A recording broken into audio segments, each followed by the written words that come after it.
they had a large docket of school cases, but you know, they were really slow moving and all. And because the staff was so small, I ended up, you know, being, as Thurgood used to say, the low man on the totem pole. So I got all the school cases to work on. Didn't know very much about litigation and didn't have very much training. But over time, you know, but I was very concerned about school integration. I really believed that that was going to be the answer for effective schooling for black children.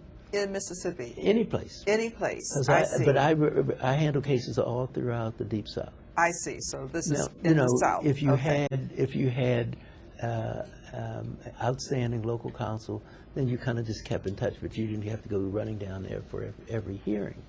But in many places, that wasn't the case. In Mississippi, I guess about 1962. I was about to say what year, yes. I remember, I was in Mississippi with Constance Baker Motley, working on the James Meredith case, as he was trying to get into the University of Mississippi.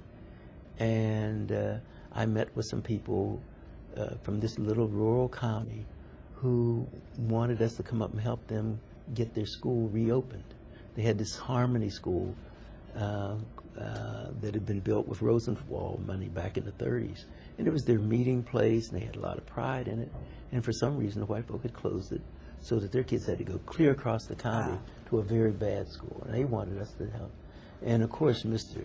High-minded here says, well, we're not in the business of maintaining segregated schools, but if you want to desegregate your schools, I think we can help. I will spend many years in, if not hell, at least in that midway place. It's embarrassing to say it even today.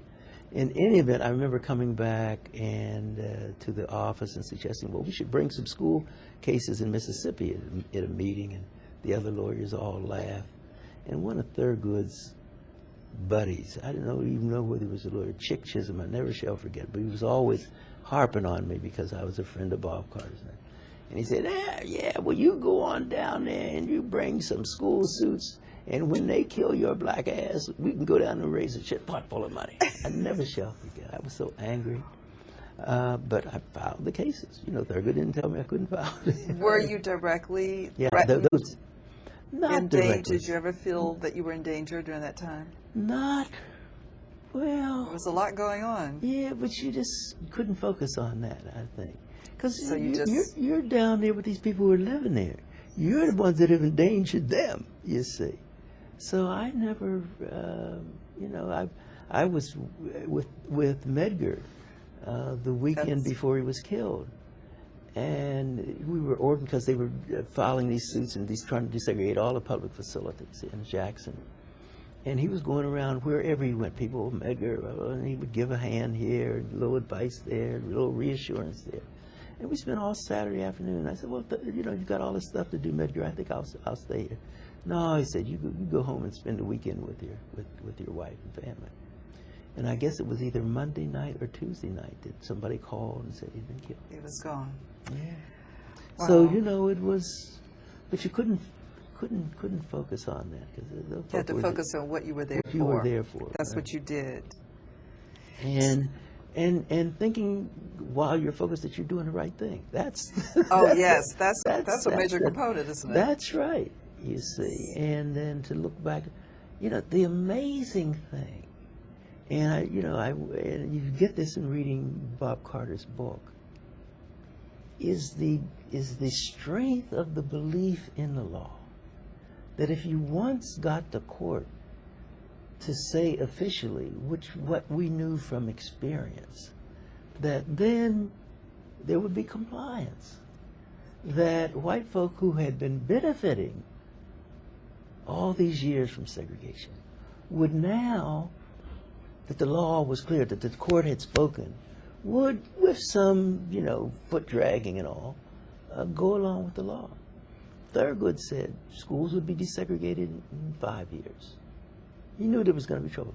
Bill Hasty, who was really, I mean, he was the epitome of the talented 10th that Du Bois thought was the future of the race until he got a little further along and he decided they were not going to be the future.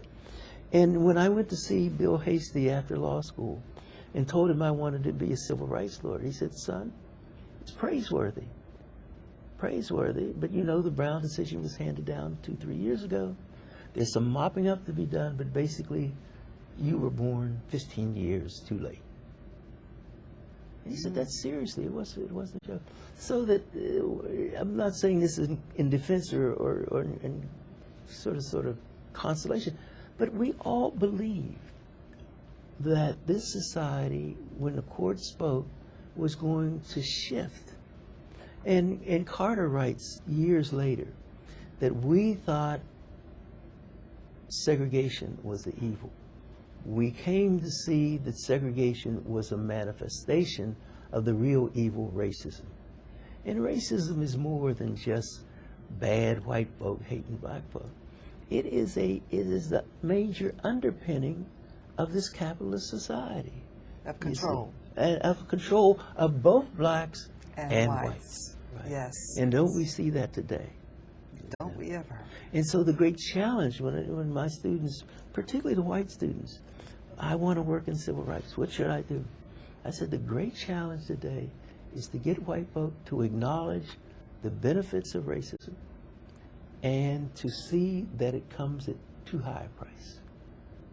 That to accept racism against all the evidence means that they have to close off their minds to a lot of things having to do with things that are really of their interest.